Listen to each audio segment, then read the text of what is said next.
আচ্ছা, একটা practice set দিয়েছিলাম। যারা করেছো ভালো কথা, না করলে আমি উত্তর বলে দিচ্ছি, করিয়ে দিচ্ছি, অসুবিধা নেই। আর রবিবার দিন মক টেস্ট থাকবে। তারপরে আবার বুধ অথবা বৃহস্পতিবারের দিকে একটা থাকবে, আবার রবিবার থাকবে। মানে এই সপ্তাহে একটা থাকবে, পরের সপ্তাহে কিন্তু সপ্তাহে দুটো করে মক টেস্ট থাকবে। গুগল ফর্মের লিঙ্ক দিয়ে দেবো আমি। মক টেস্ট দিয়ে দেবে, কত মার্কস পাচ্ছ সেভাবে পেয়ে যাবে, কোনো সমস্যা নেই। বাট তার সাথে সাথে আমাদের কিছু প্র্যাকটিস সেটও প্র্যাকটিস করতে হবে। আর আলাদা করে আমাদের যেরকম জিকে ক্লাস যেগুলো রয়েছে সেগুলোও কিন্তু করতে হবে। মানে পুরো ব্যাপারটা আমাদের কিন্তু এই এক্সাম পর্যন্ত প্র্যাকটিসের মধ্যে থাকতে হবে, যাতে কি হবে পরীক্ষা যখন দিতে যাবে তখন এটা যেন না মনে হয় যে হঠাৎ কোথা থেকে প্রশ্ন এলো, কি হলো বুঝতে পারলাম না, কি গেল কোথায় গেল, কিছু যাতে ডাউট না হয় সেই কারণে কিন্তু রয়েছে। ওকে, তা দেখো প্রথম যে উত্তরগুলো হয়তো করেছো, আমি একটু আলোচনা করে দিই। প্রথম প্রশ্ন কি বলেছে, অশ্বমেধ যজ্ঞ প্রধানত কার উদ্দেশ্যে করা হতো? কি করেছো? অপশন এ কি হবে? সামরিক ক্ষমতা প্রদর্শন। হ্যাঁ, সামরিক ক্ষমতা এ করেছে। সামরিক প্রদর্শন। ক্ষমতা প্রদর্শন। হ্যাঁ, যাতে সার্বভৌমত্ব প্রমাণ করার জন্য যে তাকে কেউ চ্যালেঞ্জ করার মতো কেউ নেই সেই রাজাকে, সেই কারণে করা হতো অশ্বমেধ যজ্ঞ। প্রাচীন ভারতে এরকম হতো। ঠিক আছে। আচ্ছা, সে ঘোড়া যেদিকে যেত সেটাই তার হতো। পঞ্চায়েতি রাজ কোন সাংবিধানিক সংশোধনে মর্যাদা পায়? পঞ্চায়েতি রাজকে বলেছো না? ৭৩তম। ৭৩তম সংবিধান সংশোধন, যারা যেটা করেছো উত্তর মিলিয়ে নেবে, কত হয়েছে বলবে। কবে হয়েছিল? 1992, 1992 তে হয়েছিল। 93-তে কার্যকরী হয়েছিল, যেখানে ত্রিস্তর বিশিষ্ট পঞ্চায়েতে, 3 টায়ার পঞ্চায়েত, ঠিক আছে, ত্রিস্তর বিশিষ্ট পঞ্চায়েতের ব্যবস্থা করা। ১৯৯২। আচ্ছা, পরেরটা ছিল সুজলা আমদানি শব্দটি কোন আমদানিকে বলা হয়? এটা খুব ভালো একটা প্রশ্ন। সুজলা আমদানি এখানে কোন খাদ্যশস্য। আমদানি? খাদ্য শস্য। খাদ্যশস্য। এটা ভুল হয়ে যাচ্ছে, এটা উত্তর হবে অপরিশোধিত তেল। ঠিক আছে। এটা এটা মনে হতেই পারে সুজলা সুফলা, কথাটা করেছে। মনে হতে, হ্যাঁ, এটা মনে হতে পারে সুজলা সুফলা, তাহলে মনে হতে পারে খাবারের কথা বলা হচ্ছে, কিন্তু না। সুজলা বলতে বেসিক্যালি এখানে বলা হচ্ছে অপরিশোধিত তেল, যেটাকে আমরা বলি ক্রুড অয়েল।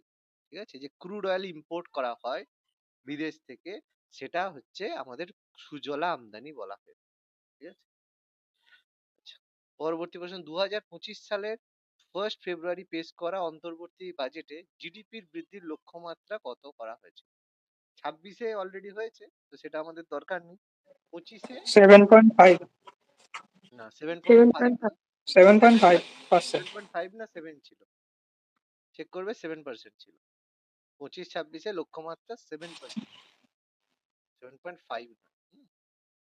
আচ্ছা, নারী শক্তি ফান্ডের জন্য মহিলা উদ্যোক্তাদের কত টাকা বরাদ্দ করা হয়েছে?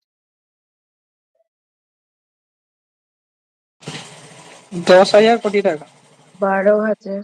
10,000 কোটি টাকা। ঠিক আছে, নারী শক্তি ফান্ডের জন্য মহিলা উদ্যোক্তাদের বাজেটে বরাদ্দ করা হয়েছে 10,000 কোটি টাকা। যেটা বেসিক্যালি নারী যারা রয়েছে, সব মহিলা রয়েছে, তারা যে বিভিন্ন ধরনের স্টার্ট আপ মানে যেগুলো ধরনের হচ্ছে কোনো নতুন ব্যবসা তৈরি করতে চলেছে, সেই জন্য মহিলাদের স্টার্ট আপকে করার জন্য, যাতে সহজে তারা ঋণ পায় সেই কারণে। হুম, আচ্ছা, ভারতীয় সংবিধানের কোন অংশটি রাষ্ট্রকে তার ন্যায্য ও মানবিক পরিস্থিতি এবং মাতৃকালীন ত্রাণ নিশ্চিত করে? কোথায় রয়েছে? এটা সহজ প্রশ্ন। ডিপিএসপি তে। হ্যাঁ, এটা আমাদের DPSP, directive DPSP. Principal of state policy, ডিপিএসপির মধ্যে রয়েছে। যে প্রেগনেন্ট অবস্থায় যে ছুটি দেওয়ার কথা, যেটা সে ব্যাপারটা রয়েছে, সেটা আমাদের ডিপিএসপির মধ্যে রয়েছে। যদি বলা হয় কত আর্টিকেল, বলতে পারবে এর আর্টিকেল কত? আর্টিকেল কত বলতে পারবে? স্যার 51। না, এর আর্টিকেল হচ্ছে 40। ওই একে ছুটি দেওয়ার কথাটা বলছেন? ছুটি দেওয়া, ছুটি দেওয়া। ছুটি দেওয়ার কথাটা হ্যাঁ, বলছেন? হ্যাঁ। এই যে কোন হ্যাঁ, অংশ? 42। 42 তে আচ্ছা, রয়েছে, আচ্ছা। ঠিক আছে। ডিপিএসপি যেটা রয়েছে সেটা তোমার হচ্ছে তোমার 51 পর্যন্ত রয়েছে, মানে তোমার 36 থেকে 36 থেকে 51 পর্যন্ত রয়েছে পুরো ডিপিএসপিটা। তার মধ্যে আর্টিকেল 42 তে এই অধিকারটার কথা বলা হয়েছে। আচ্ছা, টেরাবাইট কোন পরিমাপের একক? মেগাবাইট, গিগাবাইট, টেরাবাইট কিসের একক? ডাটা। হ্যাঁ, ডেটা। ডাটা। আমাদের কাছে যে ডাটা পরিমাপ। কম্পিউটারে যে ডেটা স্টোর করে রাখি সেটা হচ্ছে টেরাবাইট। সবচেয়ে ছোট হয় বাইট, বাইটের থেকে বড় হয় মেগাবাইট। তাহলে 1 টেরাবাইট এখনকার দেখবে যা পাওয়া যায় সব টিবিতে হয়, মানে হার্ড ডিস্ক থেকে শুরু করে টিবিতে হয়। জিবি এখন ছোট হয়ে গেছে, 1 জিবি সমান যা হয় দেখবে সবার 1024, 1024, 1024 জিবি হয়। আবার 1 জিবি সমান 1024 এমবি হয়, ঠিক আছে, এরকম হয়। 1 এমবি সমান 1024 কেবি হয়, 1024-এ এটা হয়ে থাকে। এটা 2 এর পাওয়ারে হয়, তো সেই কারণে, ঠিক আছে। হাজারে নয়, কেন 1024-এ হয় বলতো? কারণ বাইনারি বিট হয়, মানে যা হয় দেখবে 2 এর পাওয়ারে।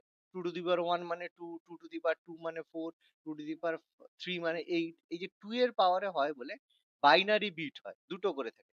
সেই জন্য যা হয় পাওয়ার দেখবে 2 এর পাওয়ারে, আর 1024 দেখবে 2 এর পাওয়ারের মধ্যে আসবে, ঠিক আছে। সেই জন্য এটা 1024, হাজারে হয় না।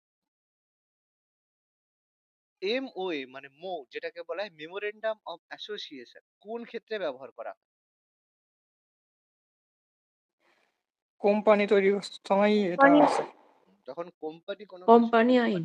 কোম্পানি আইন যেটা রয়েছে, যেখানে একটা কোম্পানি আর একটা কোম্পানির সাথে কোনো টাই আপ করছে, তখন সাইন, মেমোরেন্ডাম অফ অ্যাসোসিয়েশন। দুটো কোম্পানি কি করছে, একে অপরের সাথে কোনো কিছু যুক্ত করছে, কাজ করছে, টাই আপ করছে, তখন এটা আমাদের যে মেমোরেন্ডাম অফ অ্যাসোসিয়েশন এটা হয়ে থাকে। অনেক সময় দেখবে ইসরো কোনো না কোনো কোম্পানির সাথে মিলিয়ে কোনো কাজ করে, বা আমাদের ইসরো নাসা মিলে কোনো একটা প্রজেক্ট করে, তখন সেগুলোকে সাইন হয় বলে, MOA, memorandum of association. Stagflation মানে কি? ইনফ্লেশন, ডিফ্লেশন আর স্ট্যাগফ্লেশন। স্ট্যাগফ্লেশন মানে কি? কখন স্যার এই বেকারত্ব প্লাস মূল্য বৃদ্ধিকে বলে। অপশন কখন? বি। বেকারত্ব যখন বিটা হবে। বেকারত্ব বাড়ে, তার সাথে সাথে মূল্য বৃদ্ধিও হয়, তখন কি হয়, লোক বেকার কিন্তু জিনিসের দাম বাড়ছে, তাহলে কি হবে, কেউ তো কারো ক্রয় ক্ষমতা নেই, মানে পারচেজিং পাওয়ার নেই, তাহলে সেটা হয় স্ট্যাগফ্লেশন। যেটা এখন একটা ইকোনমিতে হলো, প্রচুর বেকার কিন্তু তার সাথে সাথে জিনিসের দাম বাড়ছে, তাহলে কি হবে, যত দাম বাড়ুক লোক তো কিনতে পারছে না, কেন? কারণ বেকার লোক রয়েছে, বেকার লোক থাকলে তো হবে না। এটা সব থেকে খুব খারাপ অবস্থা, অর্থনীতির সবচেয়ে বিপজ্জনক যদি কোনো অবস্থা বলা হয়, তোমাকে বললো যে ইনফ্লেশন, ডিফ্লেশন আর স্ট্যাগফ্লেশন, এর মধ্যে সবচেয়ে বিপজ্জনক কোনটি, ঠিক আছে? সবচেয়ে বিপজ্জনক যদি হয় সেটা হচ্ছে স্ট্যাগফ্লেশন। মানে এই সময় জিনিসের দাম বাড়বে, কোনো কিছু মানে করতে পারবে না। কিন্তু যদি ইনফ্লেশন হয়, লোকের কাছে জব আছে কিন্তু দাম বৃদ্ধি পাচ্ছে, তাহলে লোক কি করবে, কম করবে, খাবে কিন্তু চলবে, কিন্তু এটা হচ্ছে সবচেয়ে বিপজ্জনক। স্ট্যাগফ্লেশন থেকে বেরিয়ে আসাটা খুব কষ্টকর ব্যাপার। যা প্রথম নারী ফাইটার পাইলট ত্রয়ী কে?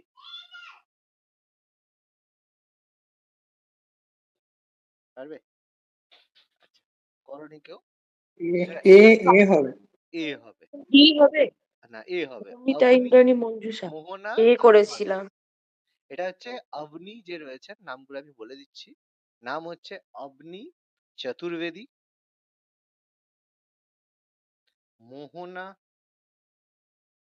সিং, আর হচ্ছে ভানু।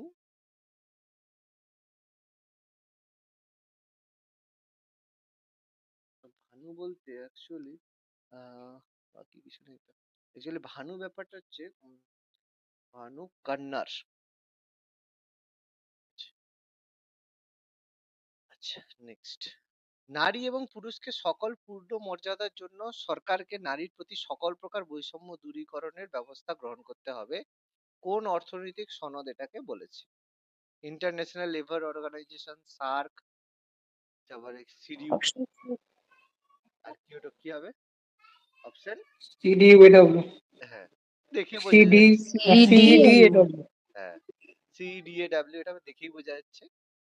কিয়োটো প্রোটোকল কি ছিল বলতো, মনে আছে? কিয়োটো প্রোটোকল ওজোন হল, তাই তো? কিয়োটো প্রোটোকল তো এর সম্পর্কে ওজন ওজন ওজন স্তর, ওজন স্তর না। ওজোন ষোলোই হল ছিল। 16ই সেপ্টেম্বরে হুম, 1987 এরাউন্ড ছিল। 87, হ্যাঁ। আচ্ছা, ভূ রাজনীতি শব্দটি প্রচলন করেন কে? এটা রুডলফ কেলেন, ঠিক আছে। ঠিক আছে, কয়েকটা একটু এরকম টাইপের প্রশ্ন টাইপের থাকতে পারে, করে রাখবে একটু। সুইডেনের রাষ্ট্রবিজ্ঞানী, তিনি বিলং করতেন সুইডেন থেকে। আচ্ছা, ফাইটোপ্ল্যাঙ্কটন কি? পারা যাবে? ফাইটোপ্ল্যাঙ্কটন, জু প্ল্যাঙ্কটন, ফাইটোপ্ল্যাঙ্কটন কি? উদ্ভিজ্জ ভাসমান উদ্ভিজ্জ জীব। ভাসমান জীব। উদ্ভিজ্জ ভাসমান জীব। উদ্ভিজ্জ যে ভাসমান যেগুলো জলে ভাসে উদ্ভিদ যেসব তাদেরকে ফাইটোপ্ল্যাঙ্কটন বলে। আর প্রাণীজ ভাসমান জীব যেগুলোকে জু প্ল্যাঙ্কটন বলা হয়। আচ্ছা, জু প্ল্যাঙ্কটন বলা হয়। প্ল্যাঙ্কটন নন প্ল্যাঙ্কট এটা। আচ্ছা, পরেরটা, পরমাণু নিউক্লিয়াস আবিষ্কার করেন কে? রাদারফোর্ড। রাদারফোর্ড। রাদারফোর্ড প্রথম পরমাণু নিউক্লিয়াস। তার যে পরীক্ষাটার নাম কি ছিল মনে আছে? কি দিয়ে পরীক্ষা করেছিল? রাধা স্বর্ণপত্রের পরীক্ষা। স্বর্ণপত্র পরীক্ষা। গোল্ডেন একটা প্লেট দিয়ে করেছিলেন, যতটা ডিফ্লেক্ট হচ্ছে সেখানে দেখা যাচ্ছে। স্বর্ণপত্র পরীক্ষা বলা হয়। ভারতে প্রথম মেট্রো রেল কোথায়? কলকাতা। কলকাতা। কলকাতায়। ভারতের প্রথম মেট্রো রেল আমাদের কলকাতায়। কত সালে চালু হয়েছিল মনে আছে? সহজ। 1985। 85 নয়, 84। ইন্দিরা গান্ধী যখন ছিলেন, ইন্দিরা গান্ধীর এটা লাস্ট প্রজেক্ট ছিল, এরপরেই তিনি মারা যান। 84 1984 ইন্দিরা গান্ধী, ঠিক আছে, তারপরে তো তিনি মারা গেলেন। এটা ইন্দিরা গান্ধীর লাস্ট প্রজেক্ট ছিল। এরপরে তার মৃত্যু হয়, অ্যাসাসিনেশন হয় ইন্দিরা গান্ধীর এটার পরে। আচ্ছা, হ্যালোজেন গ্রুপ কোনটা? কততম গ্রুপকে হ্যালোজেন গ্রুপ বলা হয়? 17 17তম গ্রুপকে। গ্রুপ 17 কে বলা হয় হ্যালোজেন গ্রুপ। যার মধ্যে কে কে মেম্বার রয়েছে? এই ফ্যামিলির সদস্য কারা? Fluorine, chlorine, chlorine, bromine, iodine. Bromine, chlorine, bromine. Iodine, astatine. ঠিক আছে, ফ্লুরিন, ক্রোমিন, ব্রোমিন এগুলো হচ্ছে আমাদের হ্যালোজেন যৌগ হয়। আচ্ছা, এরা ইলেকট্রো পজিটিভ হয় না ইলেকট্রো নেগেটিভ হয়? মানে তড়িৎ ধনাত্মক হয় না ঋণাত্মক হয়? ঋণাত্মক হয়। ঋণাত্মক হয়। মনে রাখবে, ইলেকট্রো নেগেটিভ হয়। Electro negative. আচ্ছা, জল বহনে বিশ্বের বৃহত্তম নদী কোনটা? কোন নদী দিয়ে সবচেয়ে বেশি জল পরিবহন? Amazon. Amazon river. Amazon river, ঠিক আছে। আর অ্যামাজন রিভারের উপরে মনে রাখবে কোনো কিন্তু ব্রিজ নেই। একমাত্র একটা নদী যার উপরে কোনো ব্রিজ নেই। এত জল ক্যারি করে এবং তার সাথে সাথে জলের এত কারেন্ট, এর উপরে কিন্তু কোনো ব্রিজ করা পসিবল হয় না। এরা আমাদের দক্ষিণ আমেরিকা, সাউথ আমেরিকায় অবস্থিত। আচ্ছা, সঙ্গীত রত্নাকর গ্রন্থটি কোন দুটি প্রধান ভারতীয় সঙ্গীতের উপর মানে উপর তথ্য প্রদান করে?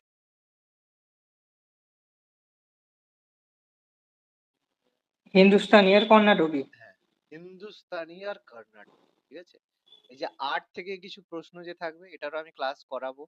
যেমন স্পোর্টস সেটা আমি করালাম, সেরকম আর্ট থেকে, আর্ট এন্ড কালচার থেকে আছে, তারও আমাদের প্রশ্ন হবে, যেখানে কোন আর্টের সাথে কোথায় অবস্থিত, কোন সঙ্গীত কোন রাজ্যে, ঠিক আছে, কে পার্সোনালিটি, এরকম সব মিলিয়ে থাকবে। আমি এখানে পড়িয়ে দেবো আর্ট এন্ড কালচার, এখান থেকে কিন্তু প্রশ্ন আছে, এটা তোমাদের টপিক আছে। ঠিক আছে, মানে এখান থেকে খুব ভালো করে এটা করতে হবে। এবার এখানে যদি কোশ্চেন আসে, সঙ্গীত রত্নাকর যে গ্রন্থটা, রচয়িতা কে বলতে পারবে? এর নাম মনে রাখবে, সারঙ্গদেব। হুম, সারঙ্গদেব হচ্ছে এর রচয়িতা। লিখেছেন সারঙ্গদেব বলে একজন, তিনি এটা লিখেছেন, তিনি এর রচয়িতা, যেটা হিন্দুস্তানি আর কর্ণাটকী উভয় সঙ্গীতের। আচ্ছা, শূন্যকে আবিষ্কার করে? আর্যভট্ট। আর্যভট্ট। আর্যভট্ট আর্যভট্ট। ব্রহ্মগুপ্ত হবে। এটা যখন এই প্রশ্নটা থাকবে, সে ব্রহ্মগুপ্ত হবে না? একদম অ্যান্সার ব্রহ্মগুপ্ত। ব্রহ্মপুত্র নামটা দেয়, আর্যভট্ট আবিষ্কার করে। ব্রহ্মগুপ্ত কি আবিষ্কার করেন আর আর্যভট্ট শূন্যের প্রয়োগ পদ্ধতি দেখান? একদম একদম, এটা উত্তর হবে। আর্যভট্ট শূন্যের প্রয়োগ করেন, অ্যাপ্লিকেশন দেন। আর যদি শূন্যের আবিষ্কার বলা হয়, সেটা কিন্তু ব্রহ্মগুপ্ত হবে। ঠিক আছে, গুগল করবে, হয়তো তোমাদের দিতে পারে, আর্যভট্ট দিতে পারে, কিন্তু উত্তর সবসময় ব্রহ্মগুপ্তই নেবে। এটা মাথায় রাখবে। আচ্ছা, এসডিজি এর মোট লক্ষ্য কি? Sustainable development growth. 17টা লক্ষ্য ছিল। 17টা। ঠিক আছে? মোট লক্ষ্য ছিল ১৭টা। গ্রোথ এখানে না গোল ছিল? গোল ছিল। Sustainable development goal. Sustainable development goal ছিল, যেটা আমাদের যে উন্নয়নশীল, যেটা টেকসই উন্নয়ন যেটাকে বলা সাস্টেনেবল গ্রোথ, যেটা আমাদের লক্ষ্যমাত্রা ছিল ১৭টা। 2015 থেকে 2030 পর্যন্ত। আচ্ছা, ইংলিশের মধ্যে হি ইনস্টিড কি করেছো? ইনস্টিড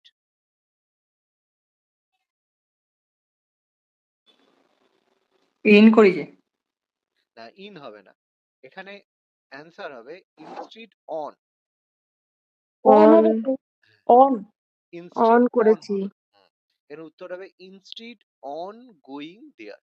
মানে ব্যাপার হচ্ছে ইনসিস্টের সঙ্গে সবসময় অন আর হচ্ছে তোমার ভি মানে যে ভার্ব আছে তার আইএনজি যোগ হবে। ঠিক আছে? তাহলে সেই জন্য এই যে ইনস্টিড অফ গোয়িং দেয়ার, মানে সে সেখানে যাওয়ার পরিবর্তে অন্য কোথাও হয়তো গিয়েছে। ইনস্টিড অফ গোয়িং দেয়ার, ঠিক আছে, সবসময় অন হবে। সিনোনিমস অফ অ্যাব্রোগেট, কোনো জিনিসকে অ্যাব্রোগেট করেছে। অ্যাব্রোগেট মানে কি? সহজ, শোনোনি? Abrogate the mission. ডিনাই। না, অ্যাব্রোগেট মানে রিপিল। ঠিক আছে, শুনতে একই রকম মনে হতে পারে। অ্যাব্রোগেট মানে কোনো জিনিসকে রিপিল করা, মানে তুলে নেওয়া। ঠিক আছে, মানে ডিনাই ব্যাপারটা হচ্ছে তুমি বললে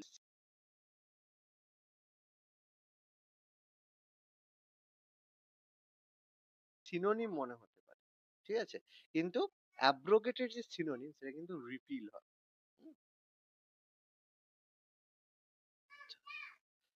অ্যান্টোনিমস অফ ইউবিকিউটিয়াস। ইউবিকিউটিয়াস এর রেয়ার। রেয়ার। প্রথমে ইউবিকিউটিয়াস মানে কি? ইউবিকিউটিয়াস মানেটা কি?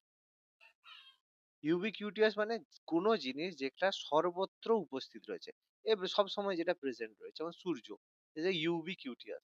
সর্বত্র কোনো জিনিস যদি উপস্থিত থাকে তখন তাকে বলা হয় ইউবিকিউটিয়াস। ঠিক আছে, তাহলে এর অপোজিট কি হবে? অ্যান্টোনিমস কি হবে? যেটা থাকে না, মানে কি হবে? রেয়ার হবে। ঠিক আছে, যারা রেয়ার করেছে তাদের উত্তর ঠিক। রেয়ার। হুম। রেয়ার হবে। ইউবিকিউটিয়াস মানে সব সময় সেটা প্রেজেন্ট রয়েছে, আর রেয়ার মানে সেটা মাঝে মাঝে তাকে দেখা যায়, সে মাঝে মাঝে আসে, সে স্কুলে মাঝে মাঝে আসে, বেশিরভাগ সময় সে থাকে না। আর সূর্য কি সব সময় আমাদের কাছে প্রেজেন্ট থাকে? সূর্য হচ্ছে ইউবিকিউটিয়াস। তাহলে অ্যান্সার অপশন ই হবে আমাদের উত্তর। আচ্ছা, পরেরটা, no sooner dash I reached home then I dash I হ্যাঁ, reached. No sooner had. No sooner had. ঠিক আছে, ভেরি গুড। তাহলে no sooner had I had. Reached, had. Had হবে, একদম হ্যাড হবে। ঠিক আছে, নো সুনার, তারপরে এটা যে আমাদের স্ট্রাকচারটা রয়েছে সেখানে এটা হয় নো সুনার হ্যাড, তারপরে সাবজেক্ট দিতে হয়, তারপরে V3 ফর্ম দিতে হয়, এবং তারপরে দেন দিয়ে বাকিটা করতে হয়। No sooner had I reached home then it started raining. যতক্ষণ আমি ঘরে পৌঁছলাম তার সাথে সাথে আমার বৃষ্টিটা শুরু হয়ে গেল। ঠিক আছে, ভালো কথা। He had to repent dash what he had done. Fill in the blanks with most appropriate preposition. He had to repent. For. For হবে sir. For. Repent for. Very good. Option D হবে।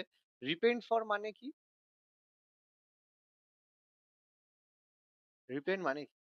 মানে ওই কিছু একটা আর কি Repent মানে হচ্ছে মানে ওই দিতে আফসোস হবে করা। কর্মফল টাইপের। আফসোস। ঠিক আছে, রিপেন্ট মানে হচ্ছে আফসোস করা। যে he had to repent for what he had done, মানে সে যা করেছে তার জন্য সে আফসোস করবে, এটার কথা বলা হচ্ছে। Repent for. Meaning of belligerent. Belligerent মানে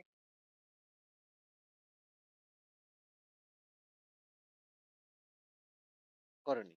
দেখো, বেলিগারেন্ট কথাটার মানে হচ্ছে যে যুদ্ধ নিয়ে, যুদ্ধে আগ্রাসী, যে আমাকে যুদ্ধ করতেই হবে, মেরে দিতে হবে, ফাটে দিতে হবে, আগ্রাসী। ঠিক আছে, বা যুদ্ধ, যার হচ্ছে যুদ্ধ করতে সবসময় ইচ্ছে, যুদ্ধতে এই এগ্রেসিভ ভাবে যুদ্ধ করে। ঠিক আছে, তাহলে তার মানে কি হবে এখানে? পিসফুল নিশ্চয়ই নয়। হোস্টাইল হবে। হস্টাইল হবে। হোস্টাইল। হস্টাইল। একদম। হস্টাইল মানেই সেটা যে, যে হচ্ছে সবসময় যুদ্ধ করতে চায়। যে হস্টাইল মানে, পিসফুল মানে যে শান্তি চায়, স্লো মানে যে ধীরে, সাইলেন্ট মানে যে চুপচাপ থাকে, ব্রিলিয়েন্স মানে এটা, হস্টাইল মানে যে আগ্রাসী। ঠিক আছে? He is superior.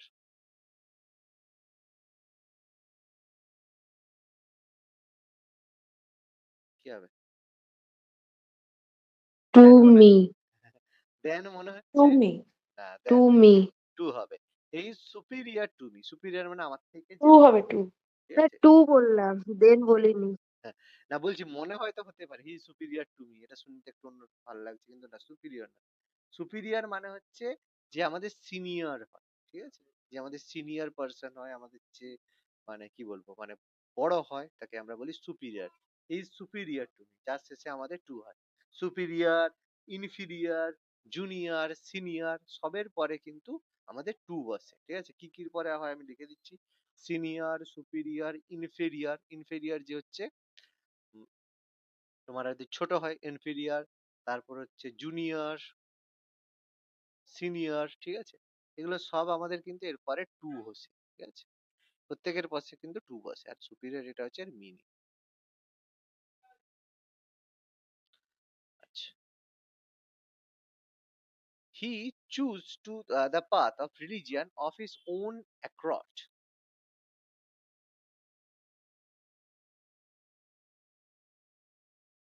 কি করেছে এটা? সহজ তো। ওন অ্যাক্রট মানে নিজের ইচ্ছে, উইলিংলি করেছি। নিজের ইচ্ছেই করেছে, স্ব ইচ্ছাই করেছে। স্ব ইচ্ছা মানে কি? উইলিংলি।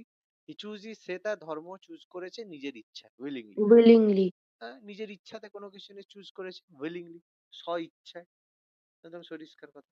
আচ্ছা, ইনকারেক্টলি মানে স্পেলড কোনটা মানে ভুল বানান রয়েছে? বি হবে স্যার, এটা বি। বি হবে না। প্রিসেসিভ, প্রিসেসিভ তো ঠিক আছে, পিজিয়নও ঠিক আছে, প্যাসিভও ঠিক আছে। অপশন এটা ভুল আছে। এটা এ প্রিটার্ভ। হবে।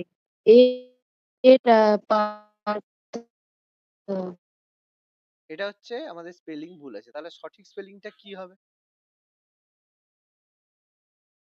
সঠিক স্পেলিংটা হবে, হ্যাঁ, P E R T E R, seven, sorry, P E R T U R B. E এর জায়গায় ইউ, ই এর জায়গায় ইউ হবে, U R B. Perturb. Sorry sorry, perturb, P E R T U R. এটার মানে হচ্ছে to make someone worried or upset, মানে কারো যাতে মন খারাপ হয়ে যায়, কাউকে আপসেট করা, যে সে তার মন দুঃখ দেওয়া, সেটাকে আপসেট। আপসেট মানে হচ্ছে P E R T U B, perturb. ঠিক আছে? প্রিটার্ভ মানে হচ্ছে কাউকে আপসেট করা। Hardly had I sat down, কি হবে?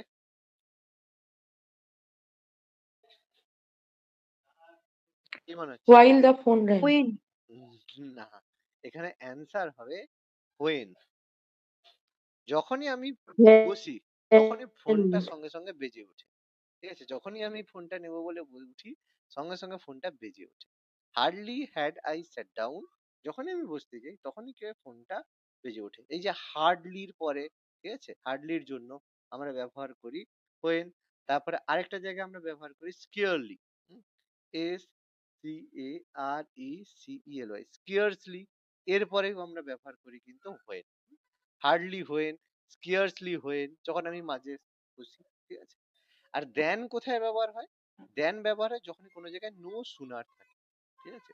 নো সুনার যদি থাকে, no sooner had I sat down then the phone rang. Then ব্যবহার হয় যখন আমরা নো সুনার কথাটা ব্যবহার করে থাকি। ঠিক আছে? দুটো জায়গা মনে রাখ। নো সুনার ব্যবহার হলে তারপরে আমাদের দেন ব্যবহার হয়। আর যখন স্কার্সলি, হার্ডলি কথাটা থাকবে, তার পেছনে আমরা সঙ্গে সঙ্গে হোয়েন ব্যবহার করব। ঠিক আছে? এই দুটো মনে রাখবে, মনে রাখলেই হবে, খুব সুন্দর। আচ্ছা, রিজনিং। আচ্ছা, if the statement all birds are animal are true, which of the following also be true? মানে বলছে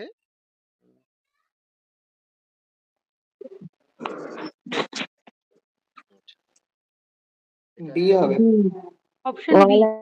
All animals are bird. some birds Option B are হবে some birds are animals. some birds are animals, ঠিক আছে? all birds are animals যদি দেওয়া হয় তাহলে মানে এর মধ্যে কোনটা ঠিক হতে পারে? সব পাখিরাই হচ্ছে অ্যানিমেল, তাহলে কিছু পাখি তো অ্যানিমেল আছে, তাহলে এটা তো ঠিক কথা, বাকিগুলো হবে না। no bird is animal, negative conclusion cannot be drawn. some birds are not animal, negative নেওয়া যাবে না। all birds are animal বলতে পারি না। all birds are animal হতে all birds are animal, তাহলে all animals are birds হবে কিনা এরকম কোনো ঠিক নেই। কিন্তু পুরোটা আছে মানে কিছুটা তো আছে, তাহলে এটা আমাদের ঠিক হবে, ঠিক আছে? আচ্ছা, in the classical sequence opposition which a relationship exercise between all s are p, some s are not p, কি করেছো? অপশন বি বি হচ্ছে নাকি এটা? কন্ট্রাডিক্টরি। কন্ট্রাডিক্টরি মনে হচ্ছে। কন্ট্রাডিক্টরি হচ্ছে, ঠিক আছে? বলছে সব এসি পি, আবার বলছে কিছু এসপি নয়, তার মানে দুটোর মধ্যে কন্ট্রাডিক্ট করছে। তুমি বলছো আমি মানেই সে, আবার বলছে আমার আমার কিছু জিনিস তার নয়, এটা হতে পারে? নিশ্চয়ই এটা। আচ্ছা, ভালো কথা। সেখানে কয়েকটা একটু কথাগুলো মুখ করে এটা বসে আছে, আহ, মুখ করে বসে আছে, হ্যাঁ। আচ্ছা, এইটা করেছো? সিটিং অ্যারেঞ্জমেন্টটা করেছো না করোনি? হ্যাঁ, সি হয়েছে। সি মানে তোমার ডি এরটা করেছো, বাকি রান্না করোনি? করে দিতে হবে। D হবে D. Answer D হবে D answer. হুম, সি একটা ডি হবে। মানে উত্তর হবে D, ক্যাপিটাল D. হুম, পরে হ্যাঁ, যদি ফিশকে এফ এইচ আর জি লেখা হয় তাহলে জঙ্গলকে কি লেখা হবে? কি করেছো? Option C. C. Option C, C হবে। I T M K F D, তাই তো? এটা আমাদের উত্তর হবে আই কে এম এফ।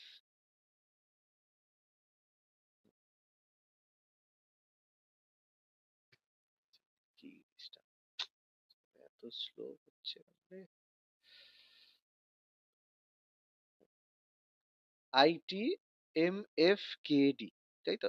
এটা বেসিক্যালি কি হয়েছে, জাস্ট পরেরটা করে হয়েছে, মানে আগেরটা হয়েছে। এফ এর আগে ই, এইচ এর আগে আই, আগেরটা করে। আগেরটা করে হয়েছে, এই জন্য সুন্দর হয়ে গেছে। আচ্ছা, সিরিজ 3, 9, 27 কোশ্চেন মার্ক 23 কি হয়েছে? 81, তাই তো? না হয়নি? দেখা যাচ্ছে এই 81। 81। 3 স্কোয়ার, 3 কিউব, সিম্পল ব্যাপার। 3 এটা 3, এটা 3 স্কোয়ার, এটা 3 কিউব, তাহলে এটা হবে 3 টু দি পাওয়ার 4, মানে তোমার 81, আবার 3 টু দি পাওয়ার 5 মানে 243। আচ্ছা, প্রশ্নবোধক স্থানে কি করেছো? 33। হুম, এটা আমাদের হবে 33, ঠিক আছে? এটা 33 হবে। কি করে হয়েছে 33? 33। হুম, কি করে হয়েছে? 15 প্লাস 9, এই যে এই দুটো আছে, 15 প্লাস 9 বাইরের গুলো মাইনাস, যোগ করে -10। সবগুলো যোগ করলে, হ্যাঁ, সবগুলো যোগ করলাম দিয়ে -10, মানে 15 প্লাস 9 প্লাস 8 -10 হয়ে গেল 22। সেই সিকোয়েন্সে বাকিগুলো করলেই আমাদের হয়ে যাবে। 6 প্লাস 7 প্লাস 30 -10 মানে হয়ে গেল 33। আচ্ছা, এফ হলো এ, এ হলো সি এর বাবা, ডি হলো বি এর পুত্র, ই হলো এ এর ভাই, তাহলে সম্পর্ক কি হচ্ছে? বৌদি হবে। বৌদি। বৌদি। বৌদি। Very good. এটা অপশন এখানে কাকা ছিল। আচ্ছা, এটা বৌদি হবে। আচ্ছা, কোডিং এ ক্যাট যদি ডিবিইউ হয় তাহলে ডগ কি হবে? এটা হবে। ইপিএইচ। এ, EPH. এ। ইপিএইচ হবে, ঠিক আছে? তাহলে এটা আমাদের বৌদি।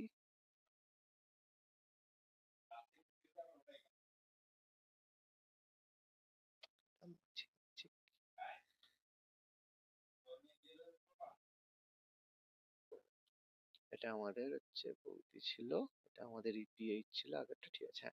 আচ্ছা, পরেরটা 14 - 6, না স্যার প্লাস 1 28। করে 28। সি, মানে হচ্ছে 28, 28, 28, 28। আচ্ছা, ভালো কথা।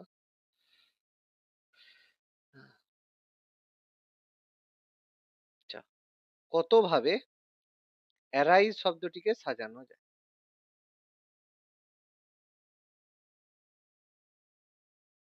পেরেছো না পারোনি? পারিনি। আচ্ছা, এটা দেখো এটা কিভাবে করে স্যার? হ্যাঁ, এটা বেসিক্যালি ছিল বুঝিয়ে দিচ্ছি। যতগুলো ওয়ার্ড আছে সেই ওয়ার্ড গুলো হচ্ছে এটা হচ্ছে তোমার যে ফ্যাক্টোরিয়ালে করতে হয়, মানে পারমুটেশন কম্বিনেশন যত সেখানে। এবার অ্যারাইজ শব্দে কতগুলো লেটার ওয়ার্ড আছে, মানে কতগুলো লেটার আছে? এ আর আই এ সি, মানে 5টা। 5টা আছে। তাহলে 5টা যদি সম্পূর্ণ ডিফারেন্ট হয় তখন হয়ে যাবে ফ্যাক্টোরিয়াল 5।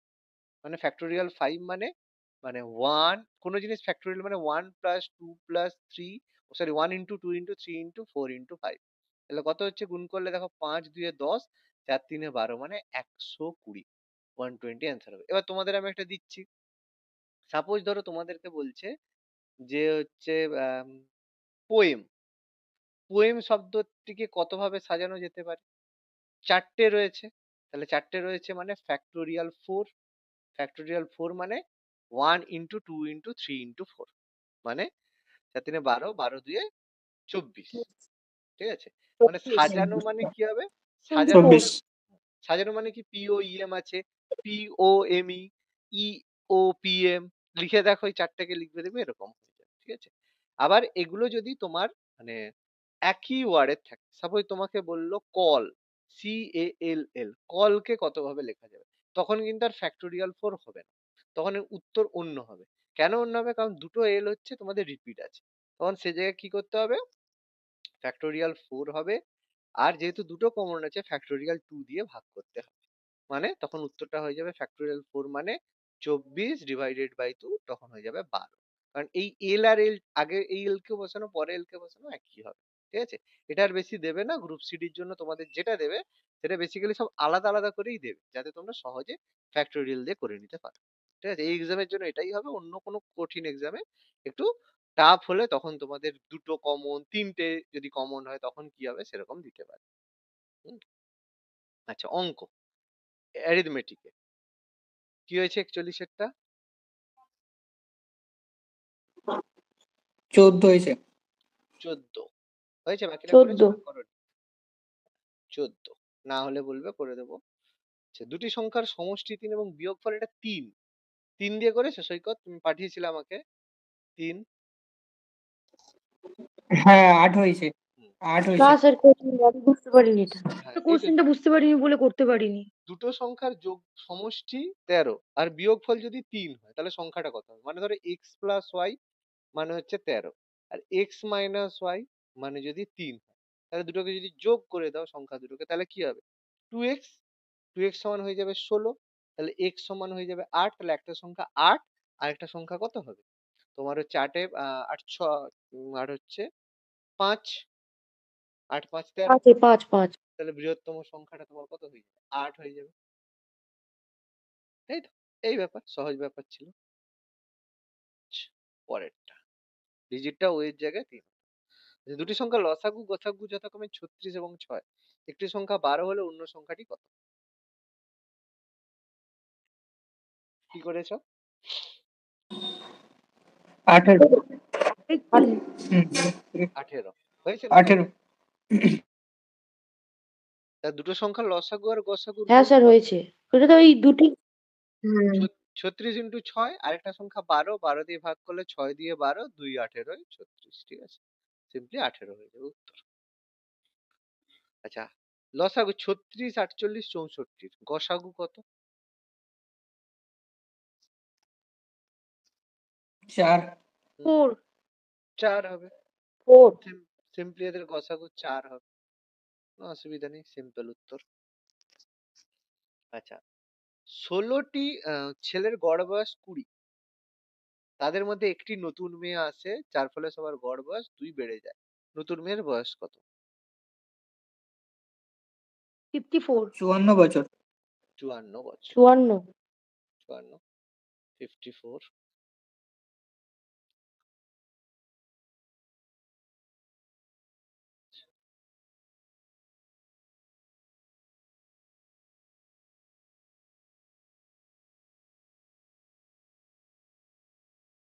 54, 54। আচ্ছা, পরেরটা। আচ্ছা, এটা একদম করে দিয়েছে। আচ্ছা, যাই হোক। তোমার 30 তো কিলোমিটার ডিস্টেন্স যেতে, হ্যাঁ, যেতে যদি 3 ঘন্টা সময় লাগে, তাহলে গতিবেগ কত?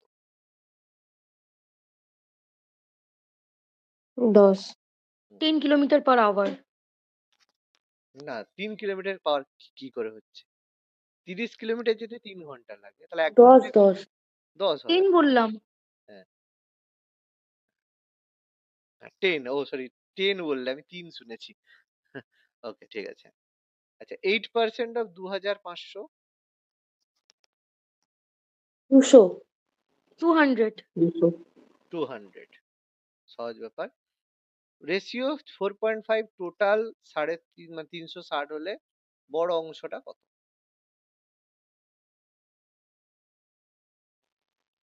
200। 200 200। এটাও 200 হবে। একদম সিম্পল ব্যাপার।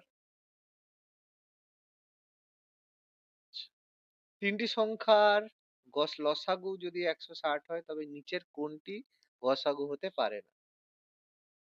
লসাগু 120, গসাগু কোনটা হতে পারে? 16। স্যার 16। 16 হতে 16 পারে না। তাহলে লসাগু 16 হতে পারে না। আচ্ছা, কেন? কারণ 120 এরা গুণিতকের মধ্যে, গুণনীয়কের মধ্যে পড়ছে না। ঠিক আছে, লসাগু সর্বদা বিভাজ্য হবে। 16, তার মধ্যে 120 সংখ্যাটা 16 দ্বারা বিভাজ্য নয়। বিভাজ্যতা দেখলেই হয়ে যাবে, ডিভিজিবিলিটি। 3টি ঘন্টা 11টায় বাজে, ঘন্টা বাজে 20 মনে পরে, আবার কতক্ষণ পরে তারা একসাথে বাজে? 1টা PM। 1টায় বাজবে। পেরেছো না পারোনি? বাকি রাখো। এটা আবার স্যার করে এটা দিন, একটু সলভ করে দিন, এটা এটা পারিনি। একটু বুঝিয়ে দিন স্যার। আচ্ছা, বুঝিয়ে দিচ্ছি। বলছে 3টি ঘন্টা 11টার সময় বেজেছে। 3টি ঘন্টা সকাল 11টার সময় একসাথে বেজেছে। ঘন্টা 3টি আবার একজন 20 মিনিট পরে বাজে, একজন 30 মিনিট পরে বাজে, আর একজন 40 মিনিট পরে বাজে। তার মানে একসাথে বাজার কখন একসাথে বাজবে? একসাথে তখনই বাজবে যখন তাদের লসাগু সঙ্গে সমান হবে। তাহলে যখনই এরকম দেবে, তাহলে 20, 30 এবং 40-এর তুমি লসাগু বের করবে। কত হবে? একদম 10 দিয়ে করবো। 10 2 20, 10 3 30, 10 4 40। 2 দিয়ে যাবে, 2 1 2, 3 2 2 4। মানে তাহলে কত হচ্ছে? 120। তার মানে 120 মিনিট পরে তারা বাঁচবে। তাহলে 120 মিনিট মানে কতক্ষণ? 2 ঘন্টা। তাই তো? তাহলে 11টা থেকে 2 ঘন্টা মানে কতক্ষণ? একটা দুপুর। বোঝা গেছে না গেল না? হ্যাঁ, বুঝতে পেরেছি। ওকে? সহজ, সিম্পল ছিল। আচ্ছা, একটা বালতিতে 36 লিটার দুধ আছে। দুধ এবং জলের অনুপাত 3:1। বালতিতে আর কত লিটার জল মেশালে দুধ জলের অনুপাত 3:2 হবে? লিটার। লিট নয়। 9 লিটার। তাই তো? করেছো না হয়নি? হ্যাঁ স্যার, হয়েছে। না হলে বলবে, যার হয়নি বলবে, আমি করে দেবো। ঠিক আছে? আচ্ছা, দুই অঙ্কের একটি সংখ্যা তাদের একক এবং দশকের অঙ্কগুলির স্থান পরিবর্তন করলে গঠিত যে সংখ্যা, তার অন্তরফল সর্বদা নিম্নলিখিত কোন সংখ্যা দ্বারা বিভাজ্য হবে? 9 দা। 9 দ্বারা বিভাজ্য হবে। পেরেছো? এটা স্যার এটা বুঝতে পারিনি বা এটা পারিনি এটা। ঠিক আছে, করে দিচ্ছি। দেখো, এটা হচ্ছে তোমাদের একটা সিম্পল একটা জিনিস বুঝিয়ে, প্রথমে একটা এক্সাম্পল দিয়ে বলছি, তারপরে বলছি কিভাবে করতে হবে। সাপোজ ধরো দুটো ঘরের একটা সংখ্যা। সাপোজ ধরো তোমরা একটা যে কোনো সংখ্যা ধরো, 2 অঙ্কের যে কোনো একটা সংখ্যা বলো। বলো, যে কোনো একটা সংখ্যা বলো। 12। 35 বলো, 12। ঠিক আছে, এবার ধরলে 12, তাহলে 35 12 35। আচ্ছা, 35। তাহলে 35 কে উল্টে দিলে কত হয়? 53। বিয়োগ করো, কত হচ্ছে দেখো? 8 আর হচ্ছে তোমার 1। তাই তো? 18 হচ্ছে। 18 হচ্ছে, দেখো। ঠিক আছে, তাহলে 18 18 কি হ্যাঁ। দিয়ে বিভাজ্য? দেখো 9 দিয়ে হবে। 12 যদি ধরছো, তাহলে উল্টে দিলে 21। কত দিয়ে বিভাজ্য হবে? 9 দিয়ে। 9, তাহলে 9 মানে 12। এবার তুমি যে কোনো সংখ্যা ধরো, 42, উল্টে দাও 24, করলে কত হচ্ছে দেখো? 8 তোমার হচ্ছে 18। এটাও দেখো 18 হচ্ছে। 42 কে 24 দিয়ে উল্টে দিলে 18 না 28? না 18 ঠিক আছে। হুম। তাহলে দেখো, তুমি যেটাই ধরো, তুমি যাই করবে দেখবে 9 এর ঘর। তাহলে সেটা কি করে হচ্ছে? দেখো যে কোনো একটা সংখ্যা যদি হয়, তাহলে একক দশকের অঙ্ক, তাহলে সংখ্যাটা হবে 10a প্লাস বি। একটা সংখ্যা, যে কোনো একটা সংখ্যা, এককের ঘরের জন্য বি, দশকের ঘরের জন্য 10b। যদি উল্টে দাও তাহলে সেটা কি হয়ে যাবে? 10b প্লাস এ হয়ে যাবে। তাহলে যদি তুমি বিয়োগ করো দুটো সংখ্যাকে, সবসময় কি হবে দেখো, যখনই তুমি বিয়োগ করবে 10b প্লাস এ থেকে 10a মাইনাস বি, তাহলে এটা হয়ে যাবে 9b 9b মাইনাস 9a। যেটাতেই হবে দেখো 9 সবসময় কমন যাবে। তাহলে কোনো কিছু কমন যদি 9 যায়, তাহলে সেটা কি দ্বারা বিভাজ্য হবে? 9 দ্বারা সবসময় বিভাজ্য হবে। বুঝতে পারলো কথাটা? হ্যাঁ, বিভাজ্য। হুম। তুমি যেটাই ধরো দেখবে 9 সবসময় হ্যাঁ 9 স্যার। দ্বারা বিভাজ্য হবে। হুম? আচ্ছা, পরেরটা 45% প্লাস 35% অফ 200। এটা মনে হয় ইনকমপ্লিট আছে, ভুল আছে। ভুল আছে। 45% টা কারোর হতে হবে তো, নাহলে কি করে হবে? ওখানে তো একটা কোনো সংখ্যা দিতে হতো। 200 যদি করো, 200 ধরলে দুটোই যদি 45, দুটোরই যদি 45% আর 35% যোগ করো, মানে 75 80%। 200 80% কত হচ্ছে? 160 হচ্ছে তো। হ্যাঁ, ঠিকই আছে। 160। 160, তাহলে ওটাই ঠিকই আছে উত্তর, অঙ্ক ভুল নেই। এটা দুটোরই সেম জিজ্ঞেস করছে, মানে দুটোর পার্সেন্টেজ যোগ করে নিতে হবে। 45 প্লাস 35 দুটোই 200রই জানতে চাইছি। কি বলছি বুঝতে পারছো? দুটোরই ও আচ্ছা, দুটোর একসাথে জিজ্ঞেস করেছে। হ্যাঁ, দুটোরই একসাথে জিজ্ঞেস করেছে, এই জন্য। ওইটা বুঝতে পারিনি, লেখাটা আসলে বুঝতে পারছে না। ওটা এইভাবে আসলে লেখাটা এই উচিত ছিল। লেখাটা যেভাবে আছে তাতে মনে হচ্ছে না শুধু 35 মানে পার্সেন্টেরই 200 হবে। কিন্তু কিন্তু তোমার এখানে কোনো ডেটা যখন নেই, তার মানে এবার দেখো এখানের মধ্যে অফ তো করাটা ওইভাবে তো দেখতে গেলে অঙ্কটা ভুল। কিন্তু আবার যদি দেখতে যাও দুটো যোগ করলে 80% সেদিক থেকে হয়ে যাচ্ছে। মানে অ্যাকচুয়ালি হওয়া উচিত ছিল 45% অফ 200 প্লাস 35% অফ 2। এবার পরীক্ষার সময় যদি এরকম মিস্টেক হয়, তখন আবার কি করবে বলো? নাম্বার দিবে কিনা, কি করবে বলো? যাই হোক, তখন একটু মাথা খাটিয়ে উত্তরটা একটা দিবে আর কি। পরেরটা, স্বাভাবিক গতিবেগের 5/6 গতিবেগে গেলে গন্তব্যে 10 মিনিট দেরি। স্বাভাবিক গতিতে চললে কতক্ষণ সময় পৌঁছতে লাগবে? 50 মিনিট। 50। বাকিদের রয়েছে সবার, না হয়নি? স্যার এটা করে দিন একটু। আচ্ছা, করে দিচ্ছি। দেখো কি বলেছে, যদি নিজ স্বাভাবিক গতিবেগের 5/6 অংশ গতিবেগে গেলে 10 মিনিট দেরি হয়। তার মানে সে দেখো, তার মানে ব্যাপারটা হচ্ছে 5/6 গতিবেগ, মানে সাপোজ ধরো সে যদি 6 কিলোমিটার পার আওয়ার বেগে যায়, ঠিক আছে, হয়তো 6 কিলোমিটার পার আওয়ার বেগে সে যাচ্ছিল, তার জন্য যে সময়, তাহলে তার 5/6 গতিবেগ মানে কি? 5 কিলোমিটার পার আওয়ার বেগ। একটা গতিবেগ যদি 6 কিলোমিটার পার হয়, তার 5/6 গতিবেগ মানে কি? 5 কিলোমিটার পার আওয়ার, এই বেগে যাচ্ছে। তার মানে এখানে পার্থক্য কি? 1 কিলোমিটার পার আওয়ার যদি গতিবেগের পার্থক্য হয়ে যায়, তখন তার 10 মিনিট সময় বেশি লাগে। ভালো করে বোঝো, এই যে ডিফারেন্স, যখন যদি ইউনিট ধরি, সাপোজ ধরো আগে তার গতিবেগ 6k ছিল, এখন তার গতিবেগ 5k। কে মানটা আমরা ধরছি না, হয় ধরো 6-এর কোনো মাল্টিপল, 6, 12, 18 যে কোনো হতে পারে। 5k 6k আমি ধরে নিলাম। তাহলে তোমাদের ডিফারেন্স হচ্ছে কে, যে কে মানে হচ্ছে 10 মিনিট। সিম্পলি দেখো, তার মানে স্বাভাবিক গতিবেগ মানে কত? 5k। তাহলে 5k গতিবেগে গেলে তার কত সময় লাগবে? 50 মিনিট লাগবে। কোনো ভাবনা চিন্তাই নেই। কি বললাম, বোঝা গেল না? গেল না? এবার তুমি এটাকে যদি কোনো ডিজিট দিয়ে ধরতে যাও, যে একটা গতিবেগ তুমি ধরলে 60, 50 যদি ধরো হবে, তুমি যদি অন্য ধরো তাহলেও হবে, যেটাই ধরবে তোমার উত্তর 50 মিনিটই আসবে। বুঝতে পারলাম? সিম্পল কে দিয়ে ধরে করে নেবে, সঙ্গে সঙ্গে উত্তর হয়ে যাবে। পরীক্ষায়, তোমাদের পরীক্ষাতে কমপ্লিকেটেড প্রশ্ন দেবে না, এরকম সহজই দেবে, মানে 1 সেকেন্ডে, মানে খুব তাড়াতাড়ি যেগুলো হয়ে যাবে সেরকম দেবে। ওকে, বোঝা গেল না? গেল না অনুপাতটা? হ্যাঁ, বুঝেছি। আচ্ছা, 20 লিটার দুধ ও জলের মিশ্রণে 10% জল আছে, তাহলে মিশ্রণে কত লিটার জল মেশালে জলের শতকরা হবে 25%?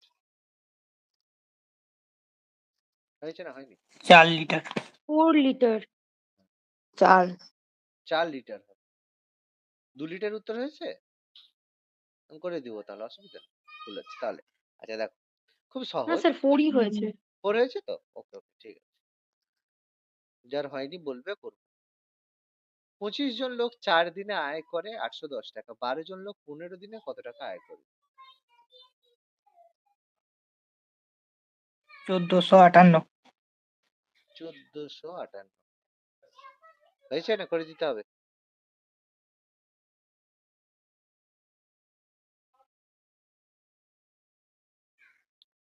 হয়েছে কারো? না হয়নি? হ্যাঁ, হয়েছে। মানে এখানে ফর্মুলাটা লাগবে M1 D1 প্লাস W1 সমান M2 D2 বাই W2। তাহলে M1 মানে 25, D1 মানে 4, ওয়েজেস 810। তাহলে M2 আমাদের 12 দেওয়া আছে, 12 জন লোক। আর D2 মানে 15 দেওয়া আছে, W2 মানে X বের করতে হবে। এখানে সলিউশন করবে, দেখবে উত্তর চলে আসবে সঙ্গে সঙ্গে। অ্যাভারেজ অফ গড়, এদের গড় কত হবে? 15। 15 15। হবে, 15 হবে। 15 হ্যাঁ, 15 হবে এদের গড়।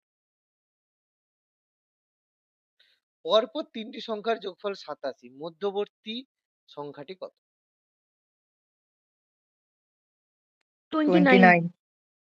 29। 29।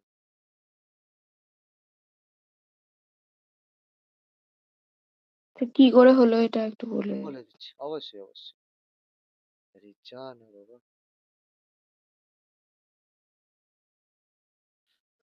29। দেখো কিভাবে হলো। বলছে পরপর তিনটি সংখ্যার যোগফল। এবার তুমি ভাবো, হয়তো প্রথম সংখ্যাটা এক্স, তারপরের সংখ্যাটা কত? X plus one. তারপরের সংখ্যাটা এক্স প্লাস টু। তাহলে এই তিনটে সংখ্যার যোগফল কত? 87। এবার তুমি এখান থেকে এক্স বের করো, তাহলে এক্স কত হবে? যোগ করো x plus one plus x plus two. যোগ করো, তাহলে কত হচ্ছে? 3x প্লাস 3 সমান 87। তাহলে 3x সমান কত? 87 থেকে 3 বিয়োগ করলে কত হলো? 85। 85 না 84, 84। x সমান কত? 20। 3 2 6, 3 আসছে, তাহলে 28। তাহলে মাঝখানের সংখ্যাটা কত? 28 প্লাস 1 মানে হলো 29। বোঝা গেল? আরো সহজভাবে যদি করো, তিনটে পরপর সংখ্যা যোগফল আরো সিম্পল কিভাবে হবে দেখো। মাঝের সংখ্যাটা x ধরলে, আগের সংখ্যাটা x মাইনাস ওয়ান ধরলে, পরের সংখ্যাটা x প্লাস ওয়ান ধরলে, তাহলে সেটা হলো 87। এবার দেখো যোগ করো, যোগ করলে কত হবে? দেখো 3x মাইনাস ওয়ান কেটে গেল, সমান 87। x সমান কত হলো? দেখো 29, ডাইরেক্ট বেরিয়ে গেল। এটা করবে, কোনো অসুবিধা নেই। কি বললাম, বোঝা গেল? এভাবে ধরলে উত্তরে একই, ওভাবে ধরলে উত্তর একই। যদি মানে মাঝের সংখ্যাটা x প্লাস ওয়ান ধরো, তোমাকে বের করার পরে x প্লাস ওয়ানটা করতে হবে। আর যদি মাঝেরটা x ধরো, তাহলে ডাইরেক্ট উত্তর বেরোবে। 13 স্কোয়ার মানে 17 স্কোয়ার কত হবে? 120। 120। কিভাবে করেছো? 13 স্কোয়ার 169, আর 7 স্কোয়ার বিয়োগ করেছো, এরকম নাকি? না অন্য কিছু করেছো? এরকমই করেছো তো? ফর্মুলা তো এ স্কোয়ার মাইনাস বি স্কোয়ারের। হ্যাঁ, এরকম করে এ বিয়োগ স্কোয়ার করেছো। মাইনাস বি স্কোয়ারের ফর্মুলা। হ্যাঁ, কিন্তু সব থেকে ভালো, এবার তোমাকে যদি পরীক্ষায় দিল যে বের করো one sorry 128 square minus 125 square, তাহলে তুমি 128 স্কোয়ার বের করবে, 125 স্কোয়ার বের করবে। এটা ছোট বলে তো হয়ে গেল, কিন্তু তখন কি করতে? তার কিছু করতে হবে না, স্কোয়ার মাইনাস বি স্কোয়ার কে এ প্লাস বি আর এ মাইনাস বি করে নিতে হবে। এ প্লাস বি মানে দুজনের যোগ করবে, 128 প্লাস 125 যোগ করবে, তাহলে কত হবে? 7 এ 5 এ 12, 13 3 হাতে রয়েছে 1, 2 দিয়ে 4, একে 5, আর 2 253 আর বিয়োগ করলে কত হয়? 5 এ 6 7 আর 3, তাহলে গুণ করে দিবে, তাহলে 3 3 এ 9, 5 3 এ 15 5, হাতে 3 দিয়ে 6 একে 7, 759 উত্তর হবে। তাহলে তুমি যতক্ষণে 128 কে বি স্কোয়ার করে 125 এ স্কোয়ার করে বিয়োগ করবে, তার আগে তোমার খাতা তোমার কাছ থেকে ছাড়িয়ে নিবে। ঠিক আছে? স্কোয়ার মাইনাস বি স্কোয়ারের সূত্রটা মাথায় রাখতে হবে। 60 এরটা কি করেছো? ডি এরটা হবে 64.75। এটা হচ্ছে ডট হয়ে গেছে, এটা ডট নয়, এগুলো সব মানে আহ, মানে এটা থেকে এটা, কিন্তু এগুলো অ্যাকচুয়ালি ডট। হয়েছে সব, রান্না করে দিতে হবে।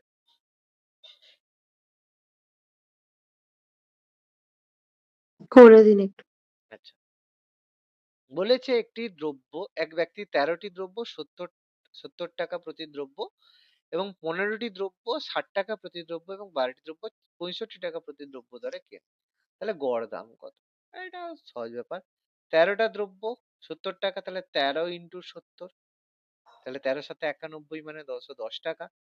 ১৫টা দ্রব্য ৬০ টাকা প্রতি দরে কেনে, তাহলে ১৫ পাঁচে ৭৫, ১৫ ছয় ৯০, ৯০০ টাকা। ১২টা দ্রব্য ৬৫ টাকা দরে কেনে, তাহলে ১২ ৬৫, ১২ পাঁচে ৬০ শূন্য হাতে রয়েছে ৬, আর ১২ ছয় ৭২, ৭২ ছয় ৭৮, ৭৮০ টাকা। তাহলে মোট টাকা কত? ০, ৯, এবার হচ্ছে ৯, ৯ এখানে ১৮, ২৭, ২৭ দিয়ে ২৫, ২৫ তো ২৭ থেকে ২ বাদলে ২৫, হ্যাঁ। আর কতগুলো জিনিস আছে? ১৩টা, ১৫টা, ১২টা, মানে ০, ৪০টা দ্রব্য। ৪০টা দ্রব্যের জন্য ২৫৯০ টাকা। তাহলে একটার জন্য কত? তাহলে ২৫৯০ থেকে ৪০ ভাগ, তাহলে ৪ দিয়ে ভাগ।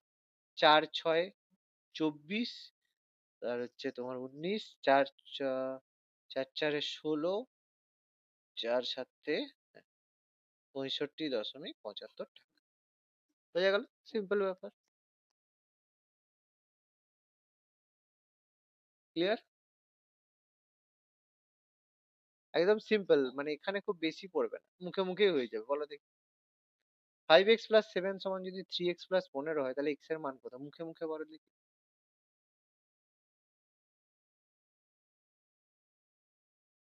11। 11 হচ্ছে?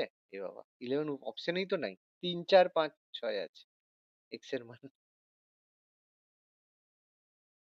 সহজ তো, মুখে মুখে হবে না। দেখো 5x আর 4 হবে, 4x, 4 সরি ভুল। 4 হবে, হ্যাঁ। তাহলে 5x থেকে 3x যদি বাদ দাও, তাহলে কত হয়? ডাইরেক্ট মুখে মুখে করবে 2x। আর 7 থেকে যদি এটা বাদ দাও, তাহলে কত হবে? 8, 2x সমান 8, x সমান 4। এটা তাড়াতাড়ি এগুলো করে নিতে হবে, ঠিক আছে? 144 এর বর্গমূল কত? সিম্পল মুখে মুখে বলো। 12 তো নাকি? 12। 12। 12 হবে, সিম্পল। হুম। 144 এর বর্গমূল 12। এগুলো দেখো, তোমাদের পরীক্ষাতে ভাববে স্যার এত সহজ প্রশ্ন, দেখবে পরীক্ষার সময় এরকম পাতি প্রশ্নই কিছু কিছু থাকবে, ঠিক আছে? একটু কঠিন হয়তো থাকবে কিনা আমি জানি না, বাট কোশ্চেন সহজ হবে। সবাই করতে পারবে এরকমই দেবে, বেশি সহজ দেবে। অঙ্ক কোশ্চেন কঠিন হবে না, সমস্যায় পড়বে জিকে তে গিয়ে, বুঝতে পারছো? জিকে এর প্রশ্নই সমস্যায় পড়বে। একটি সংখ্যার 25% যদি 20 হয়, তাহলে সংখ্যাটা কত? ডাইরেক্ট মুখে মুখে বল, হয়ে যাবে ডাইরেক্ট। ৮০। ৮০। 25% মানে 1/4 অংশ, তাহলে 20 কে 4 দিয়ে গুণ করলে সেটা হয়ে যাবে ৮০। আচ্ছা, একটি 500 টাকার উপর 40% ছাড় এবং 500 টাকার উপরে পরপর 36 এবং 4% ছাড়ের পার্থক্য কত? মুখে মুখে করো, মুখে মুখে, এগুলো মুখে মুখে হবে। আমি সহজই তোমাদের একটা দিচ্ছি সেট, মাঝে মাঝে কঠিন করে। কি হয়েছে? কত কত বাবা বলো?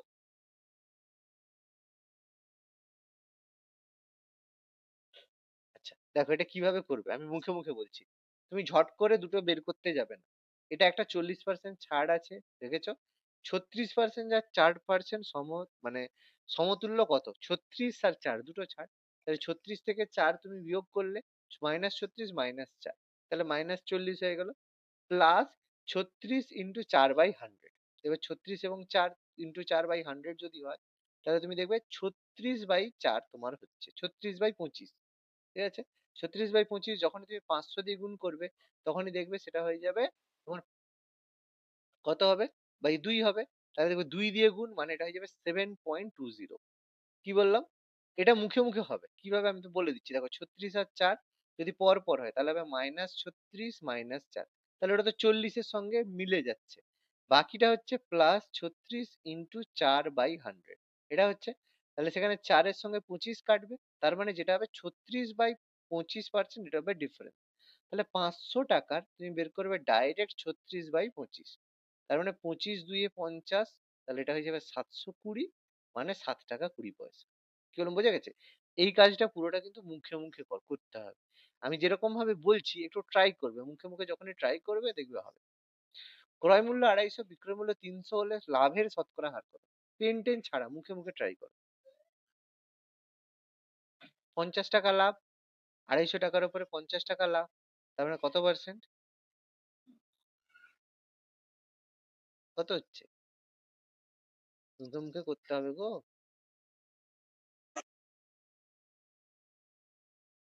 আরে 250 5 5 এ 25 মানে 1 এর 5 মানে কত পার্সেন্ট? 20 না? হুম। তাহলে এগুলো একটু মুখে মুখে ট্রাই করবে। দেখো, সব যদি বলো স্যার খাতা পেন লাগবে না হলে হবে না, তাহলে কিন্তু অঙ্কে ফার্স্ট হবে না। অঙ্ককে একটু তাড়াতাড়ি করতে হবে। 250 বিক্রয় মূল্য, তাহলে লাভ হচ্ছে 50 টাকা। ক্রয় মূল্য কত টাকা? 250 টাকা। তাহলে 50/250 মানে 0 কেটে গেল, 5 5 এ 25 মানে 1/5। 1/5 মানে 20%। বোঝা গেছে? এইভাবে মুখে মুখে করতে হবে। এটা হবে ঘন্টায় 120 কিলোমিটার গেলে গড় গতিবেগ কত? এটা তো মুখে মুখে হবে, বলো। কিলোমিটার/ঘন্টা। 30 কিলোমিটার প্রতি ঘন্টা। 30। ঠিক আছে? তাহলে এরকম একটু অঙ্ক কিছু কিছু কিন্তু মুখে মুখে ডাইরেক্ট করতে হবে। আর অনেক অঙ্ক আছে পরে। এটা বলো 6 9 15 এর লসাগু। ট্রাই করো, মুখে মুখে ট্রাই করো। মুখে মুখে হবে না হবে না? আমি শিখিয়ে দেবো তাহলে। 90 হবে। কিভাবে করলে? সবচেয়ে যে বড় সংখ্যাটা হবে তার নামটা করবে, তার মধ্যে বাকিরা ঢুকছে কিনা। যেমন 15, 15 কে 15 দিয়ে 30, তার মধ্যে কি 6 আর 9 ঢুকছে? 6 ঢুকছে কিন্তু 9 এর নাম তার মধ্যে আসছে না। না। 45 এর মধ্যে 9 ঢুকছে কিন্তু 6 ঢুকছে না। 15 4 এ 60, 6 ঢুকছে 9 ঢুকছে না। 15 5 এ 75, তাও ঢুকছে না। 15 6 90, দেখো সবাই ঢুকে যাচ্ছে। 9 ঢুকে যাচ্ছে, 6 ঢুকে যাচ্ছে। তাহলে অ্যান্সার হয়ে গেল 15 5 হুম। 75, 15 6 90। ঠিক আছে? তাহলে কি কঠিন লাগছে? সহজ। কিন্তু একটু বাবা মানে ফার্স্ট এই অঙ্কগুলো একটু ফার্স্ট নিজেদের একটু মানে মুখে মুখে করার জন্য আমি কয়েকটা অঙ্ক দিচ্ছি এরকম। ঠিক আছে? একটু পরে একটু কঠিন আছে কিন্তু কঠিন না। মুখে মুখে করবে তাহলে হয়ে যাবে। হুম? এরকম এর হচ্ছে, আচ্ছা এটা হচ্ছে অ্যাকচুয়ালি হুম, এর গসাগু বের করতে, এটা তো সহজ। 15 20 25 এর গসাগু কত? 5। 5। 5। ঠিক আছে? তাহলে এরকম ভাবে আরো কিছু অঙ্ক আছে, এগুলো করে রাখবে। পরের দিন ক্লাসের শুরুতেই আমি উত্তর নিয়ে নেবো। ঠিক আছে? মানে কাল না পরশুদিন ক্লাস হবে, বৃহস্পতিবার ক্লাস হবে না, শুক্রবার দিন ক্লাস হবে। তখন হচ্ছে টপিক বলতে তোমাদের আহ ইংলিশের, ঠিক আছে? তোমাদের শুক্রবার দিন হচ্ছে ইংলিশের ক্লাস থাকবে। ইংলিশে ওই সিনোনিমস অ্যান্টোনিমস থেকে ক্লাস থাকবে, যেগুলো সিনোনিম অ্যান্টোনিমস কিন্তু পড়বে পরীক্ষাতে। ঠিক আছে? নিজেরা একটু পড়ে আসবে, আমি ক্লাসের মধ্যে ম্যাডাম করাবেন। তো সেখানে সিনোনিম অ্যান্টোনিমস এর মধ্যে কোন কোন প্রশ্ন আসবে, কিছু মানে, ডিসকাশন সব কিন্তু হবে। তাহলে শুক্রবার দিন ইংলিশ ক্লাস থাকবে, সিনোনিম অ্যান্টোনিমস এর উপরে সবকিছু একটু দেখে রাখ।